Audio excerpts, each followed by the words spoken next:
આજે બહુ સારી રીતે હરાજી સમાપ્ત થઈ છે અને બહુ સારી રીતે મેળો ભરાશે એવી અમારી આશા અપેક્ષા તમામ અધિકારી સાહેબ સાથે તેમજ માનનીય મુખ્યમંત્રી સાહેબે આની અંદર જે અવનત રસ લઈને કે જે રાજકોટની સાથે અમારી લાગણી જોડાયેલી છે આ મેળા સાથે સાતમ આઠમના, તો હવે આ મેળો યોગ્ય રીતે બહુ સારી રીતે થશે અને તમામ અધિકારી શ્રી અને તમામ ઓફિસર શ્રીનો અમને સહયોગ રહેશે એવી આશા સાથે આ મેળો આજે અમને ટિકિટના પણ 50 રૂપિયા કરી દીધા છે, એટલે 5 રૂપિયાનો 5 રૂપિયાની અમારી માંગણી હતી અને 5 રૂપિયાનો આજે 32 સ્ટોલની હરાજી હતી 34.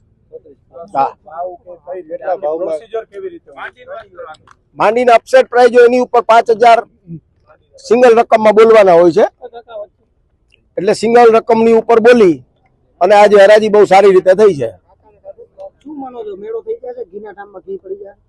મેળો તો કેવું છે, જો મારી વાત સાંભળો, મેળો તો થઈ જ જશે, કારણ કે મારી વાત સાંભળો બહુ સારી રીતે જ્યારે અમે ગાંધીનગર અમારું એક ગ્રુપ ગયું હતું એને પણ સારી રીતે સાંભળ્યા, અહીંના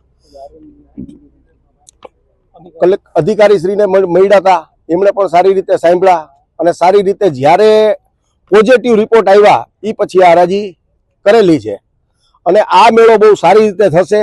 એની અંદર માનનીય શ્રી કલેક્ટર સાહેબ શ્રી તેમજ માનનીય કમિશનર સાહેબ શ્રી તેમજ માનનીય પ્રાંત ઓફિસર ચાંદનીબેન સૌ અધિકારીએ બહુ સારી રીતે અમને સાંભળ્યા અને સારી રીતે એનો રિસ્પોન્સ આપેલો છે એટલે 100% આ મેળો બહુ સારી રીતે થશે અને ગયા વર્ષની જે વેપારીની નુકસાની છે એ પણ નીકળશે.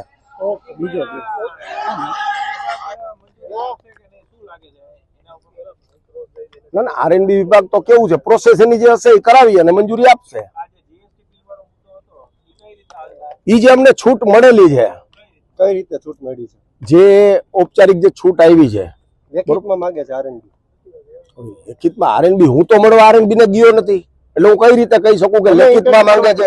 હવે લેખિતમાં જ 100% તમે ગયા હશો કદાચ, પણ હું તો એ ગયો જ નથી, તો કેવી રીતે એનો જવાબ કરી શકું તમને? મને એ સમજાવો. હાલો, જો કદાચ આરએનબી વિભાગ જીએસટી બિલ ને બધું લેખિતમાં માંગશે તો તમે આપશો ખરી? એમાં સેવું જો મારી વાત સાંભળો, જે યોગ્ય હશે, અમારી જે માંગણી પહેલા હતી કે જે યોગ્ય વસ્તુ હશે અને જે મેં ઈ પ્રોસેસ કરી શકીએ એમ છે, ઈ પ્રોસેસ અમે 100% કરશું. હા, 100%. સાંજ સમાચાર ફેસબુક પેજને લાઇક કરો, વિડીયો શેર કરો અને વધુ વિગતવાર સમાચાર માટે sanssamachar.net વિઝિટ કરો.